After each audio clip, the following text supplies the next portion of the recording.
Assalamualaikum warahmatullahi wabarakatuh. Alhamdulillah kita masih dipertemukan di channel ngaji kontroversi bersama Konco Ngaji. Bagaimana keadaan panjenengan? Semoga hari ini tetap diberikan Allah nikmat sehat dan Allah ridho dipergunakan sehat panjenengan untuk thalab ilmi bersama channel ngaji kontroversi bersama Konco Ngaji.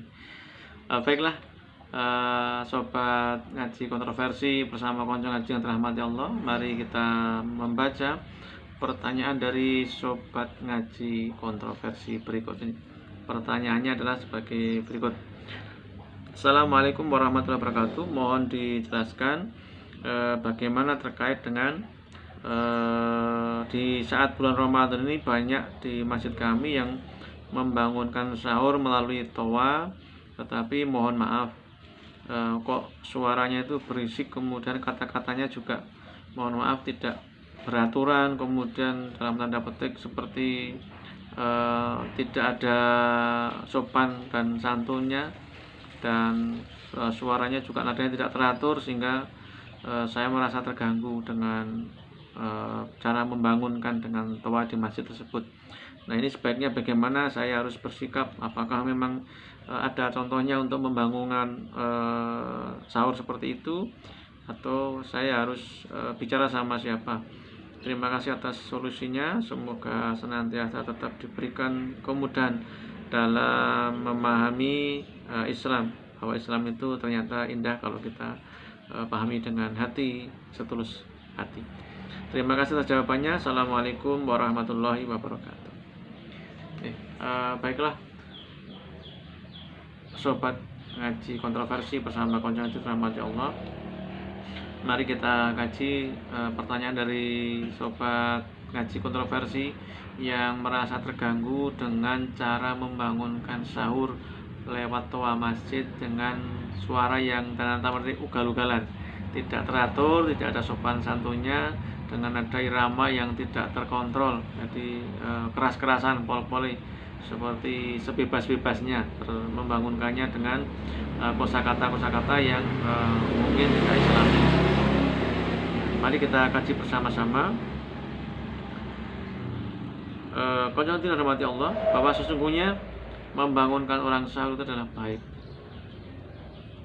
Artinya amal ibadah baik ketika panjenengan dilakukan dengan cara yang ahsan, dengan cara yang baik, dengan kosakata yang sopan, kemudian dengan intro dan juga nada ritme yang nyaman, karena saat itu adalah biasanya dibangunkan adalah jam biasa jam 2 di kampung saya itu, jam 2, jam setengah 3, jam 3 sampai jam 4 atau 4:4.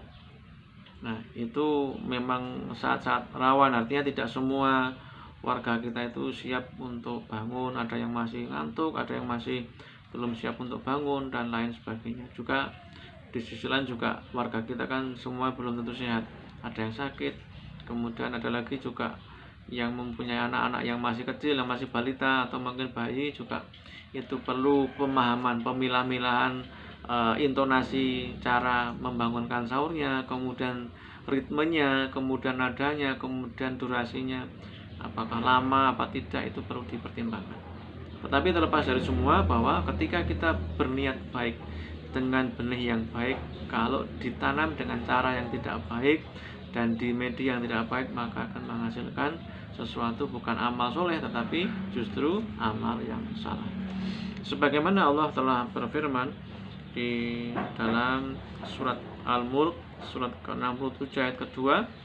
Mari kita buka mushaf kita baca bersama-sama. A'udzubillahi minasyaitonirrajim. Alladzi khalaqal mauta wal hayata liyabluwakum ayyukum ahsanu amala wa huwal azizul ghafur.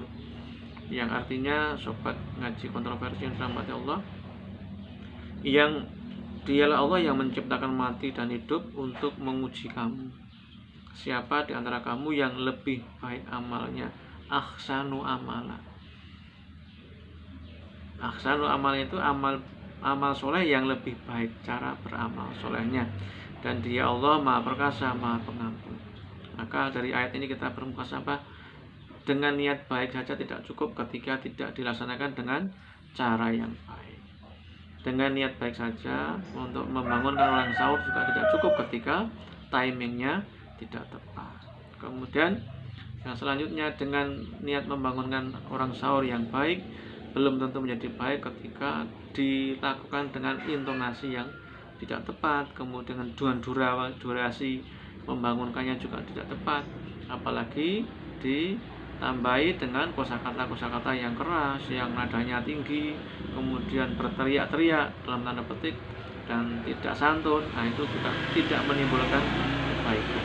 Maka para takmir masjid, para pemuda dan juga para aktivis masjid yang senantiasa memperhatikan kegiatan Ramadan ini, untuk mari kita dengan kepala dingin untuk saling muhasabah atau evaluasi apa yang kita lakukan, apakah sudah sesuai dengan cara yang ahsanu amalnya, beramal soleh dengan cara yang ahsan, dengan cara yang terbaik.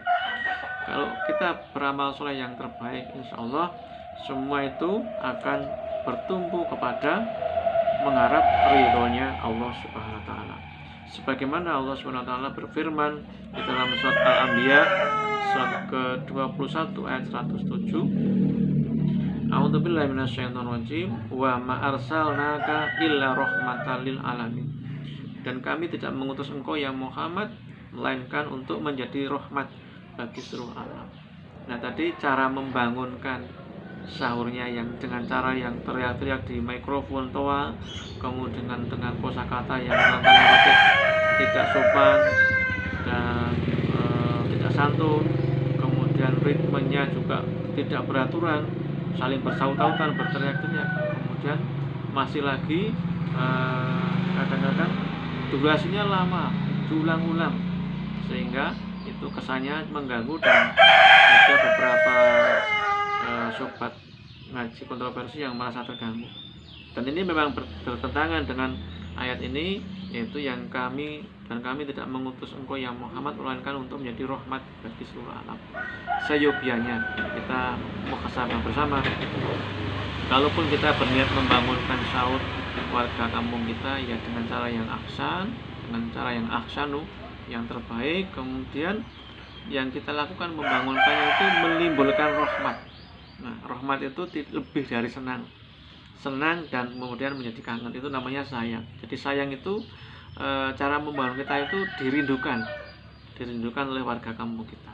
Mungkin dengan nadanya yang lembut, dengan intonasi yang tepat, dengan kosakata yang halus, yang sopan dan santun, dengan nada yang diatur demikian rupa, dengan kosakata yang islami, insya Allah itu menjadi rahmat. Rahmat itu artinya dirindukan. Kalau tadi malam dibangunkan, kemudian kok malam nanti tidak dibangunkan, rasanya ada yang hilang. Nah, itu namanya menjadikan rahmat cara memandang kita. Jadi mari kita belajar bersama untuk mengoreksi evaluasi kita, cara membangunkan sahurnya dengan cara yang ahsanu, kemudian yang menjadi rahmat atau dirindukan oleh